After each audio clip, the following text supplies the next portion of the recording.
a couple weeks ago I made a video about how to grow Venus flytraps for beginners. And in today's video, I want to talk about what are the best plants for beginners, why I feel they're the best plants, and how to grow them. All that and more coming your way in just a second. So the idea of growing carnivorous plants can be a bit overwhelming if you are not used to what all the options are, or maybe you've heard all the options and they seem overwhelming. And so what I want to do today is talk through the ones that I feel are the easiest to grow, the most fulfilling, and how to grow them. And so without further ado, I want to focus in on this flower in the foreground here. Now this belongs to a Utricularia longifolia. Now longifolia means long foliage, and so these are very short foliages. Foligi? I don't know, doesn't matter. But they will, these leaves can get up to 2 feet long in low light, but because we're in high light, they are staying short. Now Utricularia has a bunch of different types. There's orchioides, there's aquatic, there's terrestrial. I want to focus in on the terrestrial ones and why I feel those are the easiest to grow for beginners. All that you see in front of here are a bunch of different types of terrestrial Utricularias mixed in with obviously other carnivorous plants, but terrestrial Utricularia are extremely easy to grow. Now this one in front of you is probably the easiest one of them all, and in my opinion the most rewarding. Utricularia longifolia comes from Brazil, but it can handle a ton of temperature range. Here in Florida it gets down into the 20s during the winter and upwards over 100 degrees during the summer, and while it will die back, it always comes back fully and very strong. Care, it's going to want inert soil, so just a peat moss perlite mix, and it also, but it can handle straight peat moss, it can handle almost water, completely aquatic conditions, but certainly can be underwater for months and months and months and do just fine. Basically, this thing is a bulletproof ironclad plant. The hardest thing about this plant is that it can grow and just completely take over, and so you want to put it somewhere where you're either okay with it taking over or that you want it to take over. It spreads under the ground through stolons. The traps themselves are underground. They do boast the most powerful and the fastest traps in the plant kingdom, but they are very small. But most people grow them for their beauty and their flowers, and so that's why I would recommend any terrestrial Utricularia, but specifically longifolia. As far as light goes, they can handle extremely low light all the way up to very, very bright light. I'm in a south-facing area here in Florida, so it gets very bright, which is why their leaves are very short. But I would say that you can grow them indoors, outdoors, anywhere you want. They are bulletproof plants, and I highly recommend them. Now, while I'm here, I want to talk about this little guy growing here. Let's see if I can pull some out. This little thing right here, call this a bonus. This is called a Stylidium debil. Now, some people say that it is carnivorous, and other people say it's a proto-carnivorous plant. It's also known as a trigger plant, and I highly recommend this for any new growers as well. This plant is faster growing than a weed. It will completely take over a pot that you put it in. It is bulletproof, can handle just about any kind of condition, both regarding light and regarding temperature. It doesn't even necessarily need inert soil. I do grow it in inert soil, but it also has the added advantage of when it's time to flower, this thing will flower profusely. I mean, so much so that you'll barely even be able to see the plant. And the reason why it's called a trigger plant is because it has a little trigger that it slaps the pollinator to ensure it gets its pollen on them. And so for that reason, this plant is very, very cool, and it will take over. I can just throw that down like that and it will root and grow. The next plants I want to talk about are Sundews. and these are temperate plants. Now, the one right in front of you is a filiformis that is just full of these beautiful flowers. Now, this type of filiformis, while the flowers are beautiful, and it certainly does grow a lot of them, they are sterile, and so it will not grow seeds. Some will, this one will not. But I want to talk about this, and I want to talk about the Bonata complex. These are extremely hardy plants. They will grow temperatures all the way down well in the teens, all the way up over 100 degrees just fine. They will handle light where it's just about shade, all the way to extremely bright light. Now, if it gets very bright light, it will turn red, so it gets this beautiful red coloration. But if it doesn't get a bunch of light, or if it's anthrop free, or sometimes they just don't color up at all, but they're still equally as beautiful. They're extremely easy to propagate. They do want a soil that's inert, so I use a 50-50 peat perlite, but they will grow just fine in 100% peat. You don't have to worry about anaerobic conditions with these. They are extremely hardy. They will also grow in sphagnum moss as well. Extremely easy to propagate. Literally root cuttings, leaf cuttings, you name it.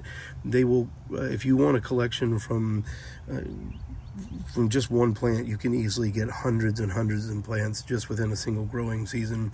And I made a video on that to show that, and I know that sounds like I'm speaking hyperbole, but I am not. These plants, you can make an absolute forest of them if you so choose. There's also a ton of different varieties. The filiformis, you have a tracii here, which gets very large. That one's known as a Bruce. This one in front of you is a California Sunset, or Californica. I have little Florida Reds over here. There's also Jersey Reds. Now, as far as Bonatas, again, huge variety. You've got Dichotoma Giant, you've got Fork Leaf, you've got Giant Fork Leaf, which is that one right there. You've got Marston's Dragon, Multifida Extrema.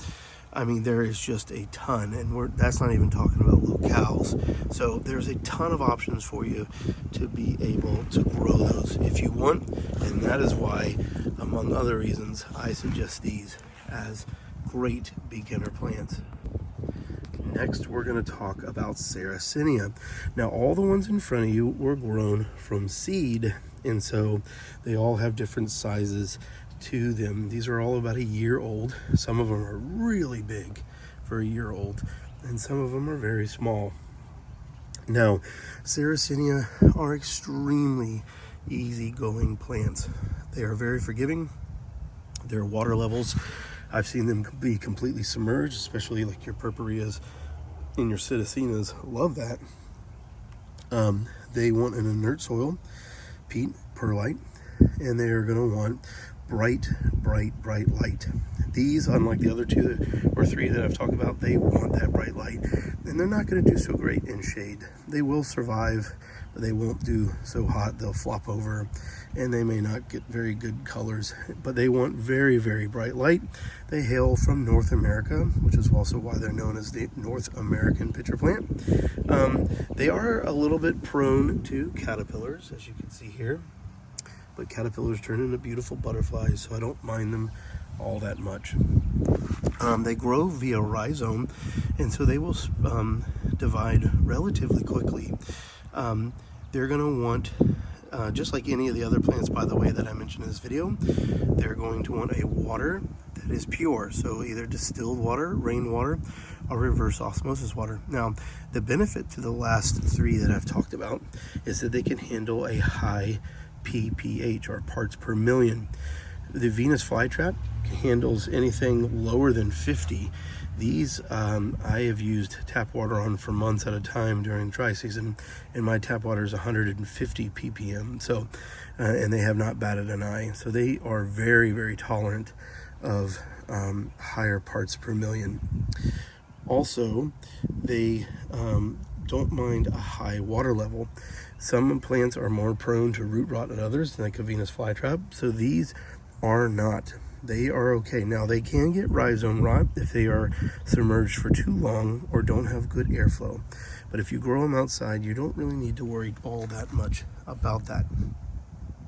They do, all of these so far will do just a good job of feeding themselves. You don't need to feed them, but these are particularly very, very good at feeding themselves. If you grow them outside, there's no need to really feed them. They will absolutely get more than enough food to be able to handle it. They can handle dry spells.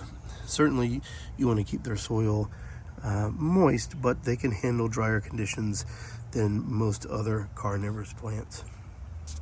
And there's just a ton of variety. These plants get all different kinds of colors and shapes and designs, and so for that reason, especially when you start hybridizing them, they are a great way to always get something new in your collection. Next, I want to stay on the Sarracenia, but I want to talk about Purpurea and psittacina. Now, these don't look nearly as good as the other ones that I showed you, and that's because they have a little bit of a different dormancy cycle. These tend to go dormant later, but they also tend to produce flowers and pitchers later, and so they're on a different cycle. But the reason why these are on this list separately from the other Sarracenia is that these are even easier to grow than the others. They love waterlogged conditions, specifically the psittacina. In my opinion, this water is too low. They like it very, very high, all the way up to the rhizome even.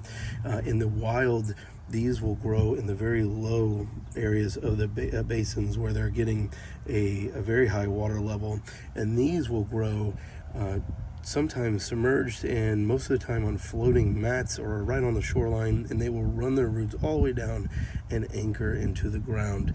This plant in particular, psittacina, has also been known and is famous for eating small vertebrates like fish. The pitchers will go into the water, and they have almost like a lobster trap, and that fish will get in there, can't get out, and gets digested by the plant. Now, the only thing different from the Purpurea than the other Sarracenias is they are going to need water inside their pitchers as they use amoeba to help break down their prey. And so while other plants have lids to try to keep water out, these want that water, and so you will need to top water them on occasion to keep water in there for them. But other than that, they also are very, very, very tough plants when it comes to parts per million on their water, and so I've used this with 150 plus for months at a time just fine.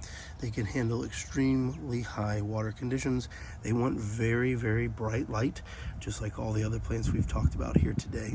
Certainly they can grow in lower light, but they want that bright light to get that beautiful, intense color. Lastly, I'm going to talk about Venus flytraps. Venus flytraps get a bad rap more than any other plant, in my opinion, certainly carnivorous plants, for being tough growers. These plants are bulletproof if you give them the care that they need. They can handle a wide range of temperature conditions, all the way below freezing, all the way over 100 degrees. They are going to want extremely bright light, so put them in a south-facing area of your yard and they will do just fine. They do want a good mix, so 50-50 perlite for peat. It needs to be inert. They are specifically prone to copper, and so you want to make sure that you're using pure water, distilled rainwater, reverse osmosis. They can handle tap water with a pretty high ppm for a short period of time, but they are going to want more of a pure water. I think that's why I put them at the end of this video. They are tougher to grow, full disclosure, than the other ones that I have shown, but they certainly are a beginner plant as long as you give them the care that they need. Now, these plants don't want as high as a watermark as the other ones. They like to reach their roots all the way down and tap into that water, and they can get root rot, especially if you grow them indoors. If you grow them outside in the bright sun with all the airflow, It's very unlikely that they will get root rot, but it is possible. So you want to make sure that you don't give them too high of water. But other than that, they are very easy growing plants, and they are very rewarding. So I will close out this video by saying this. All of these plants are great options for beginners, and the reason why, if you know a lot about carnivorous plants, you'll see that I stuck to temperate growing plants. And to me, the temperate growing plants are the easiest plants to grow. They require the least amount of maintenance, and they are able to be left outside throughout the seasons and do just fine.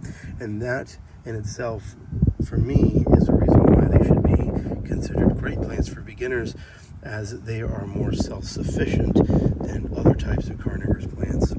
I hope this video has helped give you some options, and certainly if you have any questions, please don't hesitate to ask. I'm always here to provide support.